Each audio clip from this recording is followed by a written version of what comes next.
दोस्तों, कभी आपने नोटिस किया है कई लोग सब कुछ होने के बाद भी खुश नहीं होते।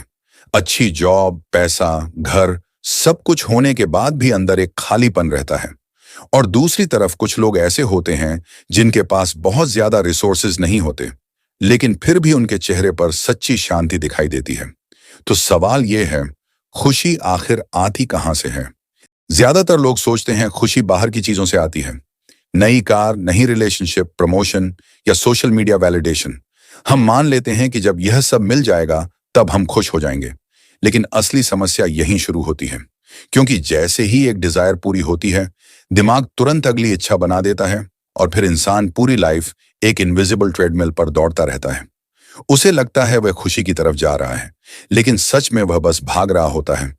यहीं पर एक गहरी बात समझनी जरूरी है। इस बुक में दलाई लामा एक बहुत सिंपल लेकिन पावरफुल आइडिया बताते हैं। वो कहते हैं खुशी कोई एक्सीडेंट नहीं है। ये कोई ऐसी चीज नहीं है जो अचानक लाइफ में आ जाए। खुशी एक्चुअली एक स्किल है, एक ऐसी स्किल जिसे इंसान डेवलप कर सकता है, ठीक उसी तरह जैसे कोई इंसान पेशेंस सीखता है या डिसिप्लिन सीखता है। लेकिन यहां सबसे इंटरेस्टिंग बात यह है, अगर हैप्पीनेस एक स्किल है तो फिर स्कूल हमें ये क्यों नहीं सिखाते? हमें सिखाया जाता है कैसे जॉब पाओ, कैसे पैसे कमाओ, कैसे कंपटीशन जीतो। लेकिन शायद सबसे इंपॉर्टेंट चीज कैसे खुश रहना है, ये कोई नहीं सिखाता। और यही वजह है कि आज दुनिया में इतने सक्सेसफुल लोग भी अंदर से बेचैन रहते हैं, क्योंकि उन्होंने सक्सेस तो हासिल कर ली, लेकिन इनर पीस नहीं। अब जरा अपने आप से एक सवाल पूछो, अगर कल तुम्हारी सारी प्रॉब्लम्स खत्म हो जाएं, तो क्या गारंटी है कि तुम्हारा माइंड नई प्रॉब्लम्स क्रिएट नहीं करेगा? यही ह्यूमन माइंड की नेचर है।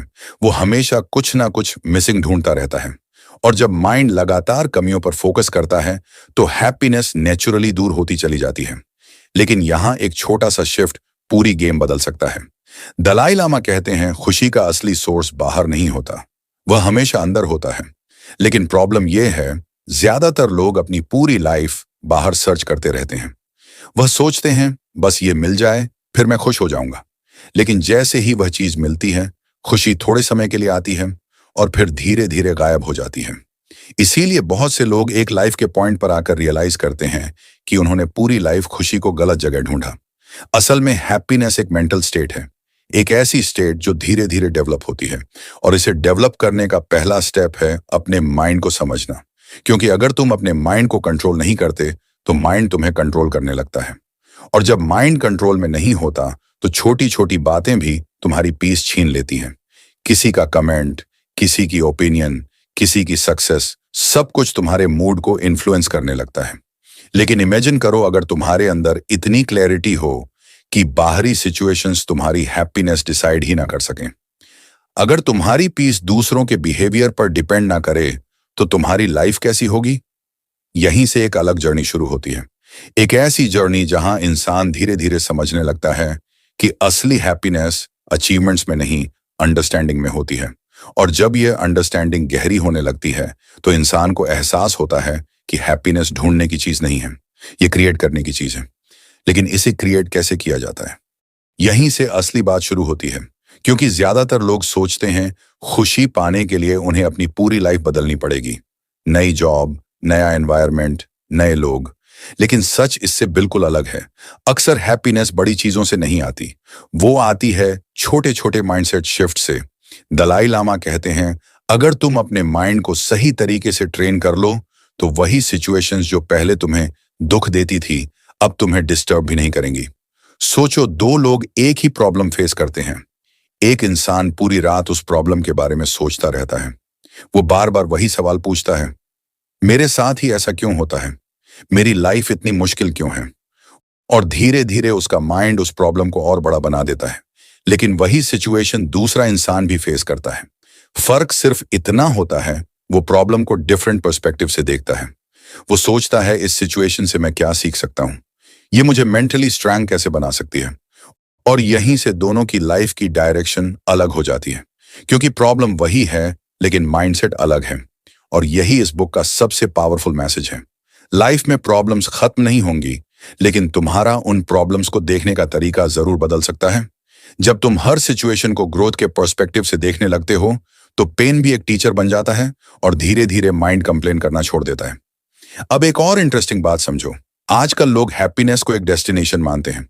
उन्हें लगता है बस ये गोल अचीव हो जाए, फिर मैं खुश हो जाऊंगा।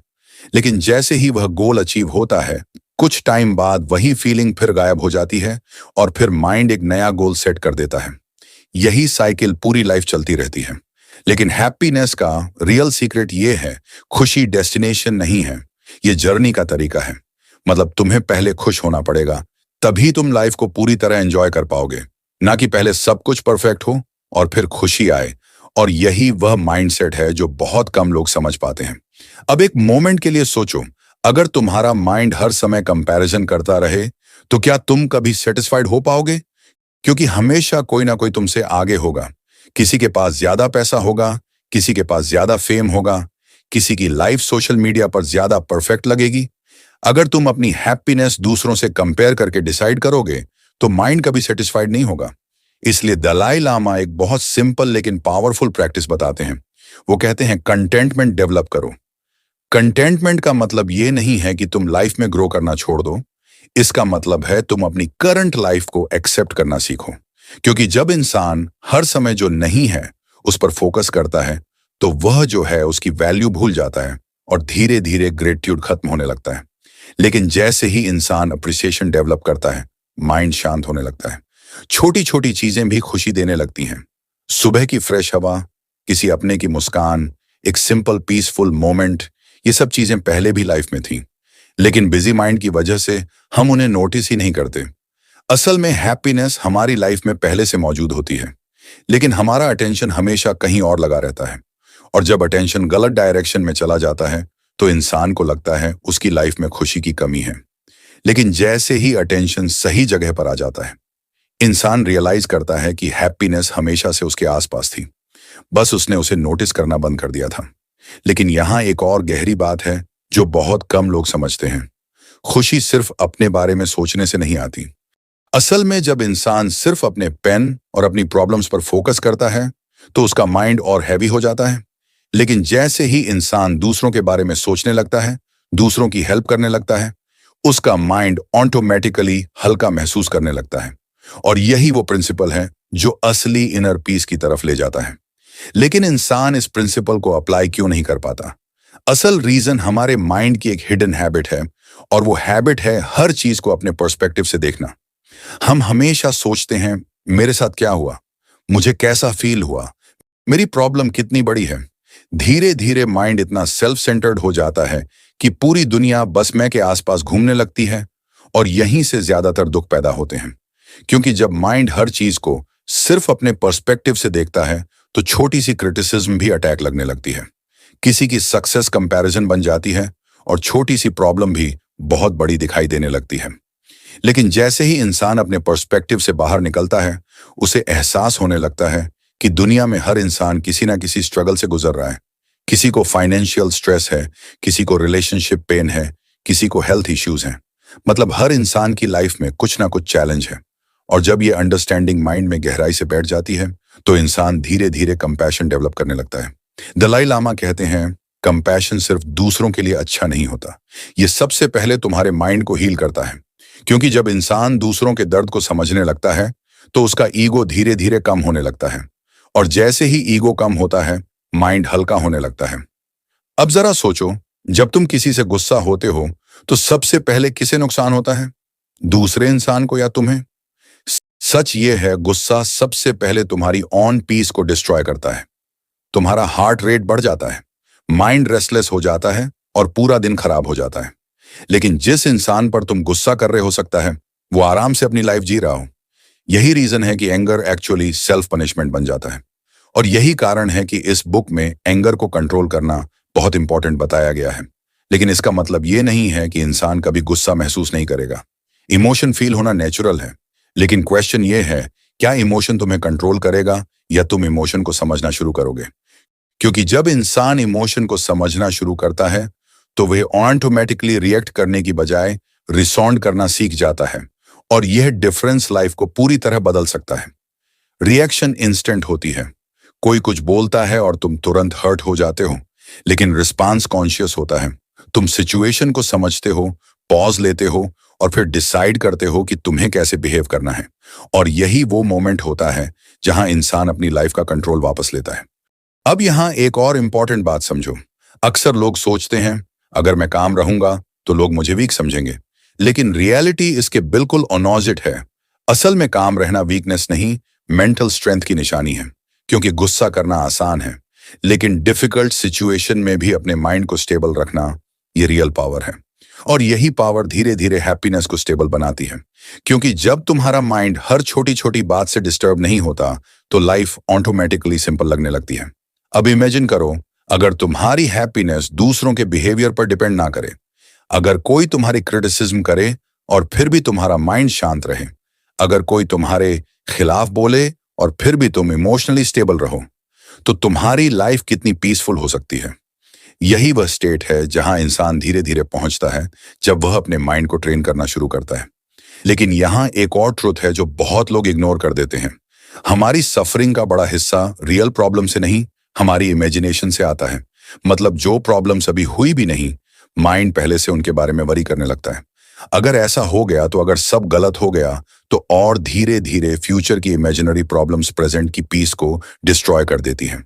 लेकिन जैसे ही इंसान प्रेजेंट मोमेंट में जीना सीखता है, माइंड की अननेसेसरी टेंशन कम होने लगती है। क्योंकि रियलिटी ये है, अभी इस मोमेंट में अक्सर सब ठीक होता है, लेकिन माइंड फ्यूचर की स्टोरीज बनाकर खुद को स्ट्रेस देता रहता है। और जब इंसान इस हैबिट को पहचान लेता है, तब वह धीरे धीरे अपने थॉट से डिस्टेंस बनाना सीखता है। और यही डिस्टेंस इनर पीस का रास्ता खोलता है। लेकिन हैप्पीनेस को स्टेबल बनाने के लिए एक और क्वालिटी बहुत जरूरी है, और वो क्वालिटी है पेशेंस। आज की दुनिया में हर चीज इंस्टेंट चाहिए। Instant message, instant reply, instant success. हम इतनी फास्ट लाइफ जी रहे हैं कि हमें इंतजार करना ही भूल गया है। लेकिन लाइफ का एक रूल है, जो चीज सच में वैल्यूएबल होती है वो टाइम लेती है।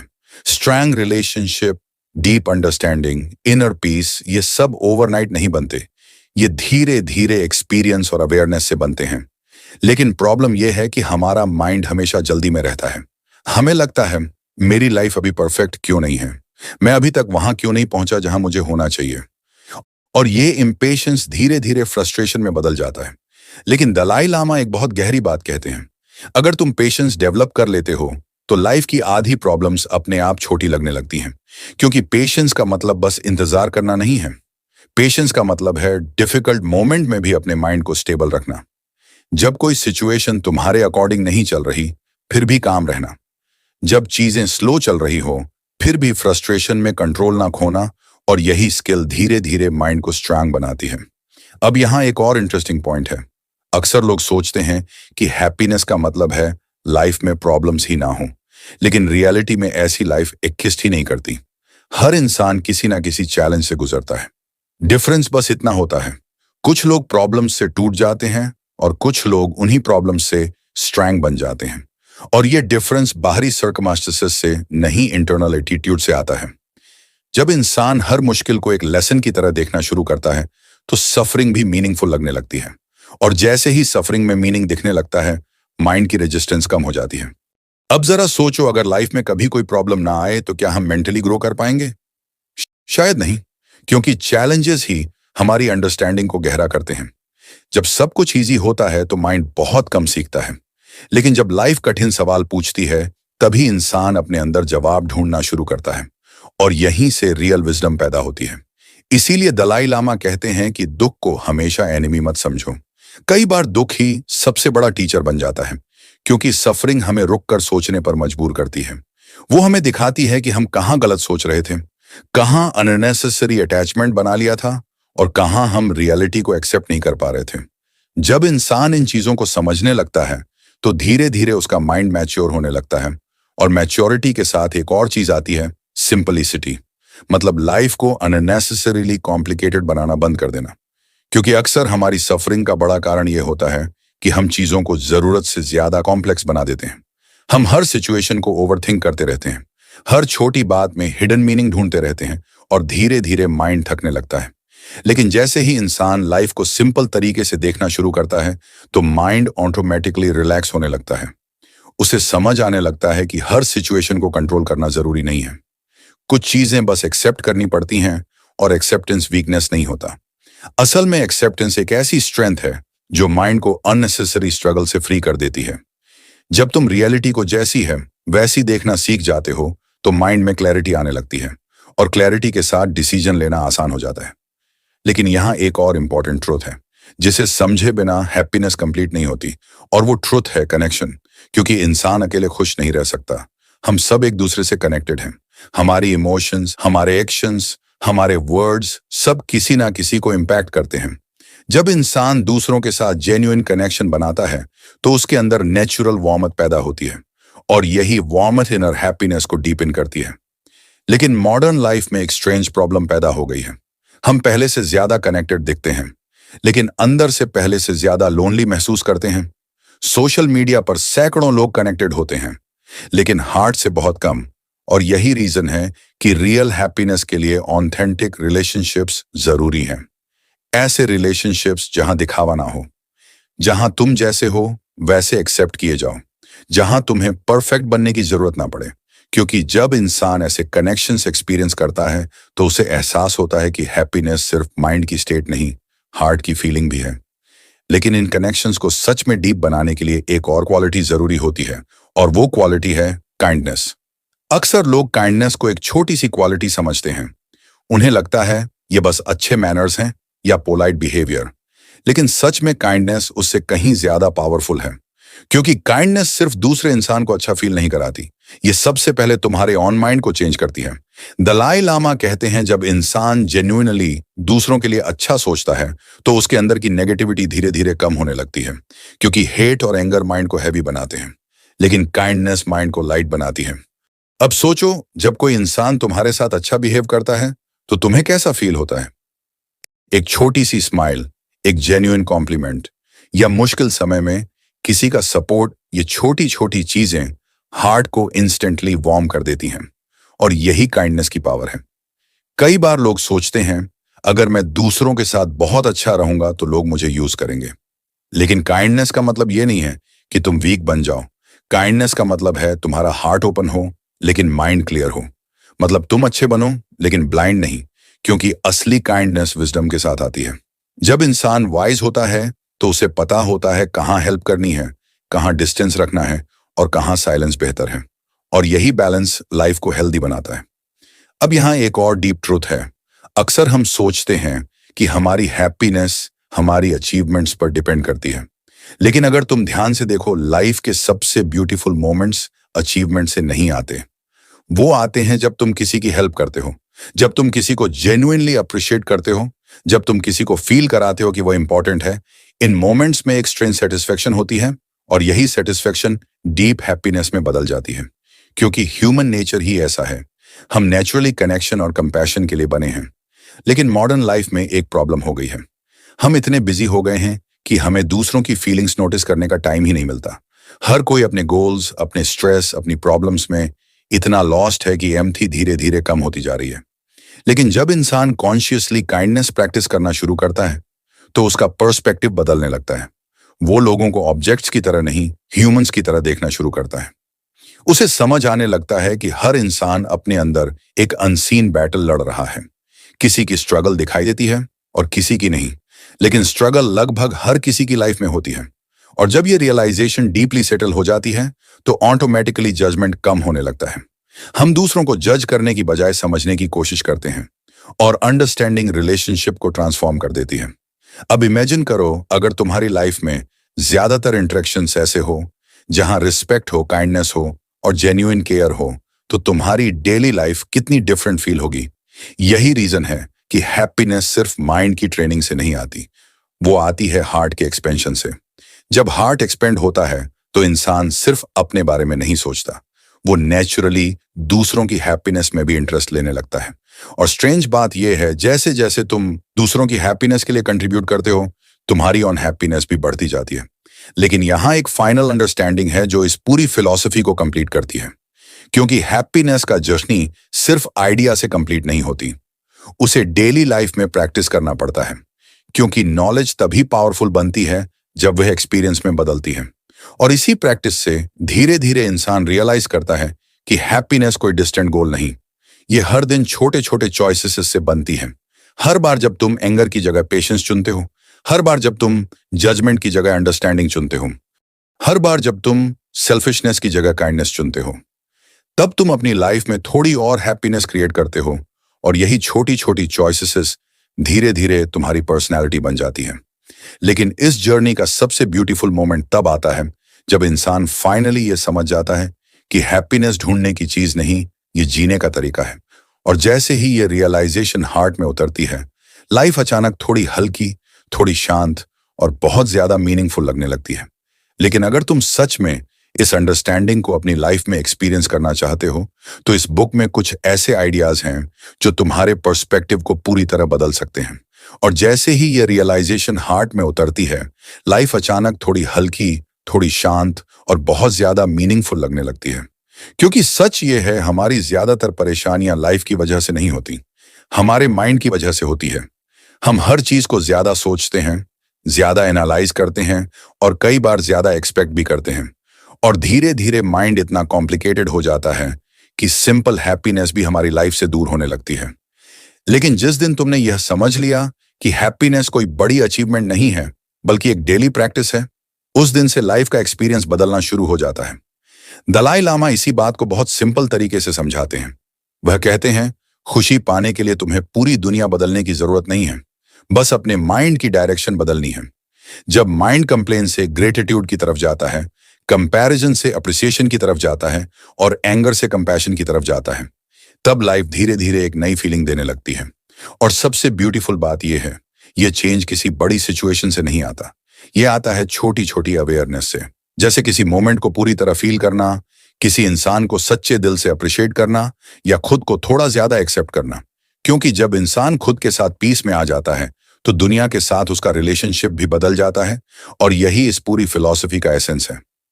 हैप्पीनेस कहीं बाहर छुपी हुई चीज नहीं है, ये हमेशा तुम्हारे अंदर मौजूद होती है। बस कई बार नॉइज इतना ज्यादा होता है कि हम उसे सुन नहीं पाते।